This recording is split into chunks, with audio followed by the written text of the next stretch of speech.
Bonjour à toutes et à tous et bienvenue sur Radio Cessort, votre rendez-vous quotidien avec l'actualité de la cybersécurité. Je suis Marc-Frédéric Gomez, nous sommes le jeudi 21 août 2025, épisode 395, toujours en direct de l'Île-de-France. Aujourd'hui au menu, Apple publie en urgence des correctifs pour une vulnérabilité 0-day, la CVE 2025-43300, déjà exploitée sur iOS, iPadOS et macOS. Un membre du groupe de Scattered Spider, Noah Michael Urban, est condamné à 10 ans de prison et doit verser 13 millions de dollars d'indemnité.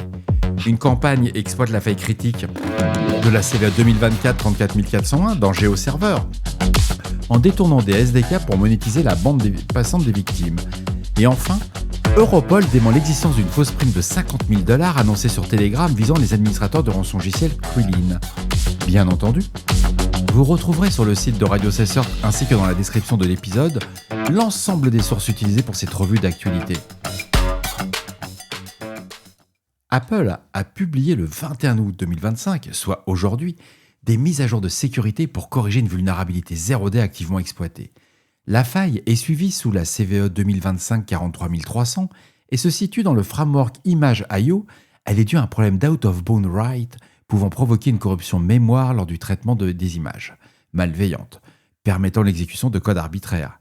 Les correctifs concernent iOS 18.6.2 et iPadOS 18.6.2 pour iPhone XS et modèles ultérieurs, iPad Pro 13 pouces, iPad Pro 12.9 pouces et 3e génération ultérieure, iPad Pro 11 pouces, iPad Air 3e génération ultérieure, iPad 7e génération et ultérieure et iPad mini 5e génération et ultérieure. Alors, au niveau des logiciels, nous avons l'iPad OS 17.7.10 pour l'iPad Pro 12.9 génération. C'est assez intéressant, c'est la 2e génération. Il y a l'iPad Pro 10.5 et l'iPad 6e génération.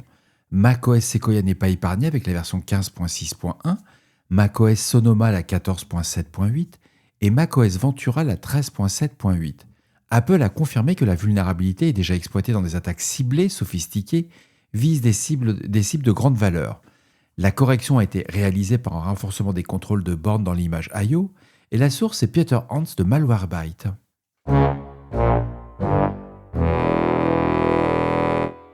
Hier, un juge fédéral a condamné Noah Michael Urban, 20 ans, membre du groupe Scattered Spider, à 10 ans de prison et 13 millions de dollars de restitution à plus de 30 victimes. Il sera également soumis à 3 ans de liberté surveillée. Urban avait plaidé coupable en avril à plusieurs chefs d'accusation liés au vol de crypto-monnaies et de documents sensibles d'entreprise. Les procureurs demandaient 8 ans de prison, mais la peine a été alourdie. Selon l'accord de plaidé coupable, Urban et son équipe ont mené entre août 2022 et mars 2023 des campagnes de phishing par SMS, utilisant des identifiants volés pour accéder au système d'entreprise, exfiltrer des données confidentielles et dérober de la crypto-monnaie. Lors d'une perquisition en mars 2023, les enquêteurs ont saisi 2,89 millions de dollars de crypto-monnaies sur l'ordinateur d'Urban. L'intéressé a reconnu devant le FBI que l'intégralité provenait de ses activités avec Scattered Spider. Les pertes totales sont estimées entre 9,5 et 25 millions de dollars. Les chefs d'accusation provenaient de procureurs fédéraux en Floride ainsi que d'une charge transférée de Californie. Cet acte d'accusation, révélé en novembre 2023, visait Urban et 4 autres individus identifiés comme membres de Scattered Spider, à l'origine notamment de l'attaque par rançongiciel contre le fameux MGM Casino en 2023. Un ressortissant britannique a été arrêté à Palma de Majorque en juin 2024 et 2 autres Américains restent introuvables. Le FBI estime que Scattered Spider est issu du collectif cybercriminel anglophone The Community ou The Com. Des arrestations ont eu lieu dans plusieurs pays et les autorités britanniques ont mis en garde contre leur activité. Après une période d'inactivité postérieure à l'attaque contre les casinos MGM, le groupe a repris ses opérations en 2025, ciblant de nombreux secteurs entre mars et juillet, dont les compagnies aériennes, les assurances et les distributeurs de premier plan.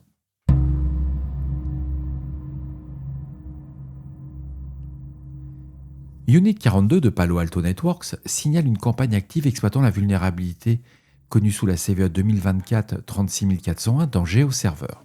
Il s'agit d'une faille critique, notée en CVSS 9.8, qui permet l'exécution de code à distance via l'injection de commandes dans GXPath. Depuis mars 2025, les attaquants ciblent les instances GeoServer exposés, ils déploient des applications et des SDK légitimes, mais détournés pour monétiser la bande passante des victimes. La campagne s'est déroulée en 3 phases. La première phase, qui a commencé en mars, C'est une première exploitation depuis l'IP 108.251.152.209 avec une distribution de binaires malveillants hébergés sur la 37.187.74.75. Il y a eu quelques variantes d'identifier dans les différents binaires déployés, le A193, le D193 et le E193 pour les applications.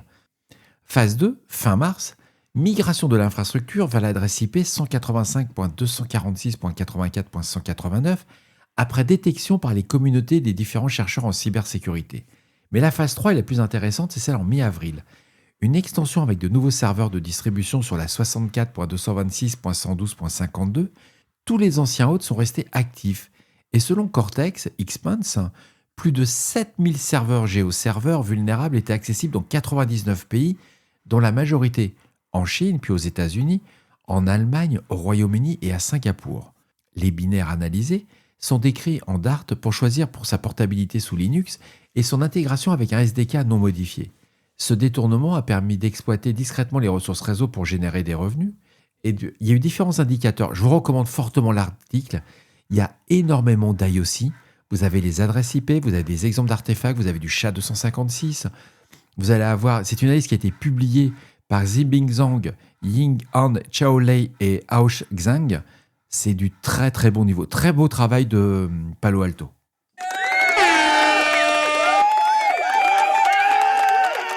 On a vu passer sur les réseaux sociaux, alors là on va reparler encore des consultants, des super influenceuses, ainsi que les journalistes à 2 balles.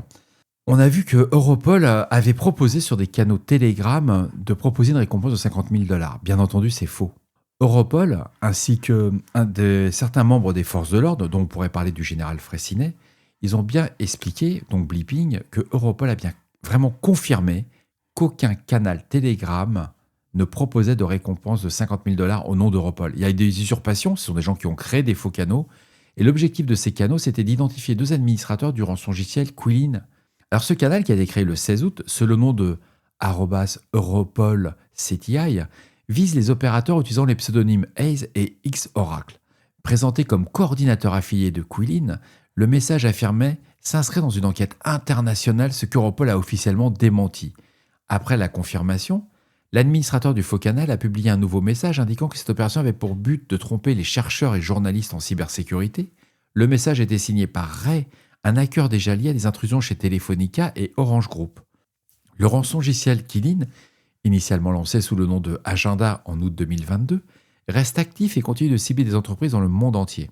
Toutes ces tentatives de manipulation rappellent que d'autres précédents, dont en 2021, lorsqu'un administrateur du forum Ramp utilisait le pseudonyme Orange, avait publié un appel à attaquer les États-Unis, démonté par la suite comme une opération de désinformation. Bref, il faut vraiment faire très attention sur les communications officielles. Il y a des sites officiels de chez Europol, vous avez des flux RSS que vous pouvez suivre. Et si un jour Europol décidait d'aller sur Telegram, il y aurait une annonce qui serait faite sur leur site institutionnel. C'est pas, faut arrêter de croire tout ce que vous lisez sur les réseaux sociaux. Je le dis depuis le début de Radio Cessert, c'est spectaculaire quand on fait de la revue de presse tous les jours, qu'on regarde l'actualité, de voir à quel point la désinformation, elle est présente, mais tous les jours. La thèse du complot, c'est extraordinaire. C'est quelque chose que je n'avais pas vu depuis des décennies. On voyait ça dans certains scénarios vraiment très bas de gamme, mais alors aujourd'hui, c'est incroyable. La Terre, elle est plate, l'homme n'avait jamais été sur la Lune, et c'est juste lunaire. Et voilà, cet épisode de Radio Cessert du jeudi 21 août 2025 touche à sa fin. J'espère qu'il vous apportera des informations claires et utiles. N'oubliez pas, si vous avez des retours ou des sujets que vous aimeriez avoir traités, laissez-moi un message. D'ici là, restez vigilants, surveillez vos systèmes et surtout, on ne réfléchit pas, on patch. On se retrouve demain pour un nouvel épisode. Prenez soin de vous, je vous embrasse très fort. Au revoir.